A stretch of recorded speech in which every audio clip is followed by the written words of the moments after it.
Assalamualaikum warahmatullahi wabarakatuh. Saya Putri Nurhandayani, NIM 195051115. Di sini saya akan menyampaikan kesimpulan materi dari tema ke-6.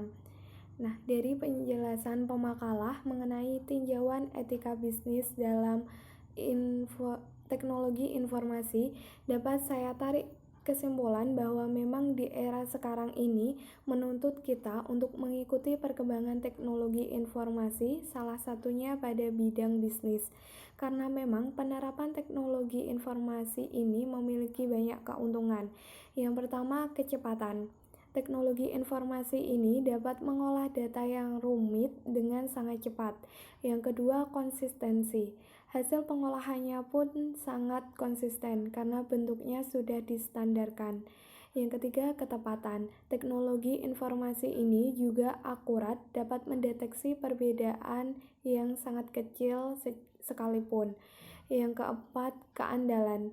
Teknologi informasi ini lebih dapat dipercaya dan diandalkan daripada sesuatu yang dilakukan oleh manusia. Namun, ada juga sisi negatif atau kerugian dari penerapan teknologi informasi ini. Yang pertama, seseorang akan cenderung menjadi orang yang individualis. Yang kedua, membuat peluang masuknya hal-hal yang berbau negatif seperti pornografi dan porno aksi. Yang ketiga, maraknya kejahatan di dunia maya. Misalnya seperti banyak database organisasi yang diretas oleh hacker. Yang keempat, akan semakin memudahkan pula transaksi yang dilarang seperti transaksi penyeludupan narkoba. Nah, suatu bisnis dalam teknologi informasi ini berkaitan erat dengan istilah e-commerce. E-commerce sendiri adalah proses transaksi jual beli yang dilakukan melalui internet. Nah, adapun jenis-jenis e-commerce. Yang pertama, business to business. Salah satu karakteristiknya adalah model umum yang digunakan adalah peer-to-peer, di mana processing intelligence dapat didistribusikan ke dua pelaku bisnis.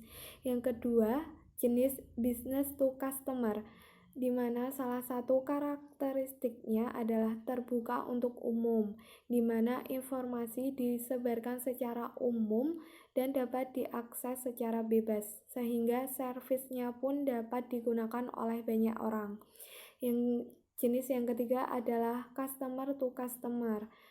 Artinya di sini adalah seorang konsumen dapat menjual barang atau jasanya ke konsumen lainnya. Yang terakhir adalah customer to business. Model bisnis ini di mana konsumen secara individu menciptakan nilai dan perusahaan membeli atau mengonsumsi nilai tersebut. Dalam melakukan bisnis di dalam teknologi informasi diperlukan suatu etika, karena etika bisnis dapat menjadi standar dan pedoman bagi seluruh karyawan, termasuk manajernya, untuk melaksanakan pekerjaan sehari-hari dengan dilandasi moral yang luhur, jujur, transparan, dan sikap yang profesional. Adapun prinsip etika bisnis menurut Sonny Craft, yang pertama adalah prinsip otonomi, di mana seseorang ini mengambil keputusan dan bertindak berdasarkan kesadarannya sendiri, sekaligus bertanggung jawab atas tindakannya.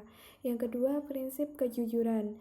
Kejujuran ini sangat penting karena dengan kita jujur dapat dipercaya oleh pihak lain dan menjaga nama baik kita.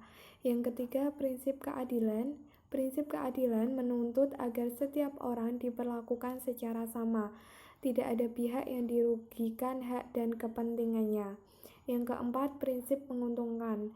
Prinsip saling menguntungkan ini menuntut agar bisnis dijalankan sedemikian rupa sehingga menguntungkan ke semua belah pihak. Yang terakhir adalah prinsip integritas moral. Prinsip ini merupakan tuntunan internal dalam diri pelaku bisnis agar perlu menjalankan bisnis dengan tetap menjaga nama baiknya. Sekian dari saya, mohon maaf apabila ada salah kata. Wassalamualaikum warahmatullahi wabarakatuh.